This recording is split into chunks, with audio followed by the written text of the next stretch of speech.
Hello! Good evening. So actually hindi na good evening. It's good morning na guys kasi time check is 12:45 a.m.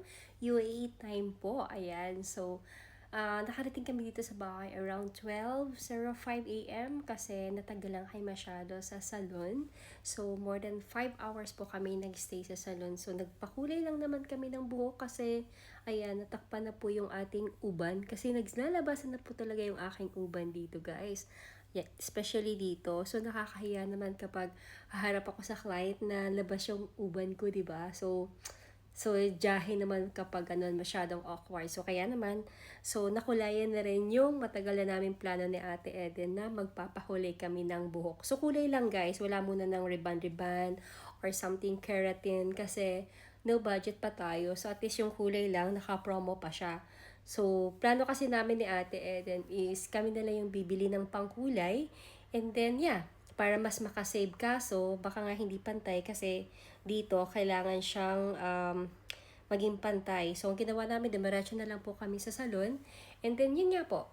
So, take time nga lang. So, ito lang yung pinagawa ko po. Normally, yan. So, next week na rin ako magpapatanggal nitong aking bigote kasi kakapatanggal ko pa lang nung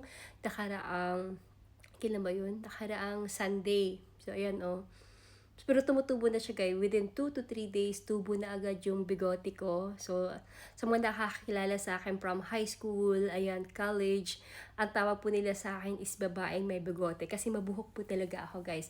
Halatang halata naman dito sa kilay ko, diba? So, yan, kilay is life. So, hindi ko na kailangan maglagay ng eyeliner or any, ano pang tawag dyan. So, wala na rin siya. So, it's normal, natural yung tubo ng aking kilay. So, babaeng makilay at babaeng may bigote ang tawag po nila sa akin. So, balbon po talaga ako, guys. So, yan.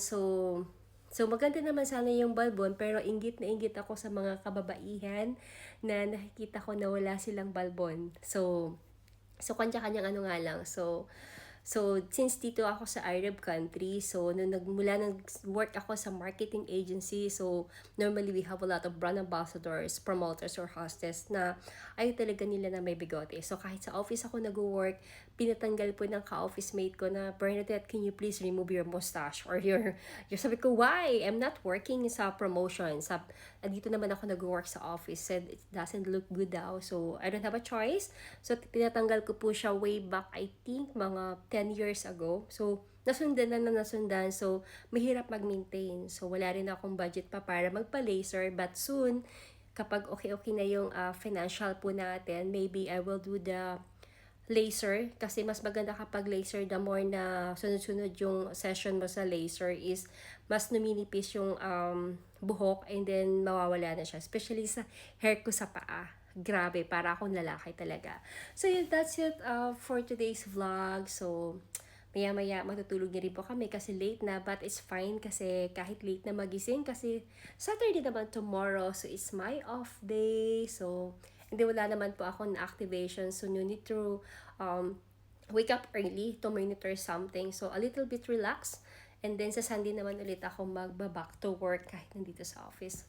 So, yeah. So, thank you for watching mga padaba. Good night and good morning. Bye!